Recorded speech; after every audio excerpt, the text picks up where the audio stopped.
السلام علیکم، میں ہوں آپ کی اینکر صبا ملک۔ خبر شامل کرتے ہیں ایچ نیوز سے۔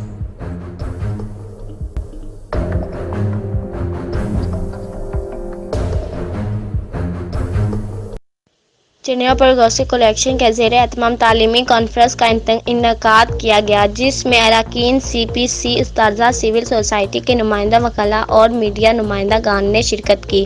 سی پی سی کے چیئرمین فضل الہی گلوتر ایڈوکیٹ نے اپنے خیالات کا اظہار کیا اور سی پی سی کے ایجنڈا اور مقاصد سے آگاہ کیا اور طلباء کی ویلفیئر کے لیے مستقبل میں اٹھائے جانے والا فیصلوں سے آگاہ کیا۔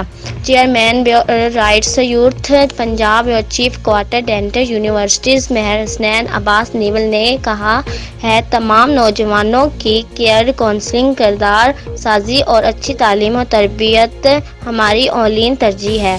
انہوں نے حکومت وقت سے چنیور لائبریری کو مکمل طور پر فعال کرنے کا مطالبہ کیا ہے، جو بہت عرصے سے بے آباد پڑی کسی مسیحا کا انتظار کر رہی ہے۔ کانفرنس میں تمام مہمانوں نے اپنے خیالات کا اظہار کیا، جس میں پروفیسر منور شاہ صاحب، ممتاز روبی گلوتر، ڈاکٹر عثمان حاجی بشیر چمن، سابق صدر پریس کلب چنیور Tahir Khan Baloch, general secretary district bar چنیور نے سی پی سی کے طلباء کی گئی کاوشوں کو سراہا،